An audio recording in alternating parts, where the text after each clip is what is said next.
Hello guys, good evening. Welcome to Taytay Rizal. So guys, narito kami ngayon sa Taytay Rizal.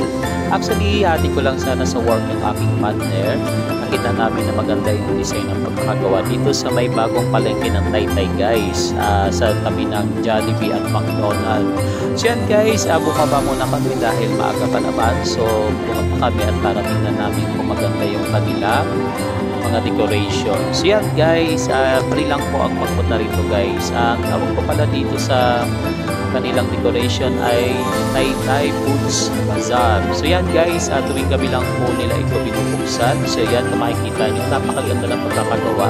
Actually, meron silang palabas dito guys na manikin lang po ang karakter. So yan, kung makikita nyo, mga manikin lang po yan yung isipahan na yan guys. Tuwing gabi po yan nila ginagawa guys. So mga 2 hours po yata yan nila ginagawa. So paulit-ulit lang po guys. Pero napakaraming tao dito guys gabi-gabi. So yan guys, tinignan na po namin kung ano yung itsura. So yan guys, napakarami pala mga pagkain dito. Kaya pala Taytay Foods Bazaar. So pagkain pala ang pinaka ano nila dito guys,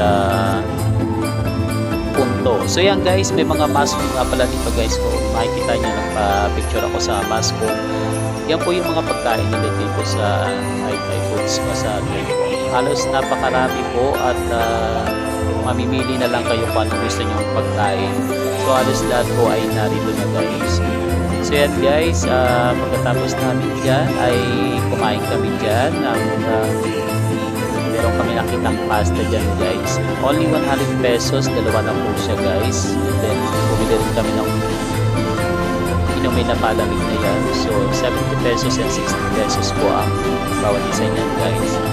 So yan guys, medyo maaga ang punta namin kaya medyo kung titingnan nyo, kakunti pa ang tao pero mamaya maya po niya marami yan. So yan guys, lang kami ng iba pang mga pagkain guys.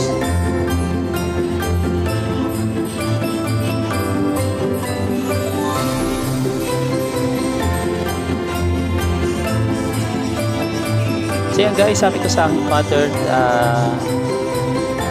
ihatid ko na siya sa kanyang work dahil sa makamalate kami dahil 1 hour na lang ay kailangan niya nang pumasok guys. So nagpunta muna ako sa Malipitan. So yan po yung itsura ng gawa nilang decoration na simbahan. Ang ganda na pagkakagawa. Tsaka mga manikin lang po yung mga taong yan guys.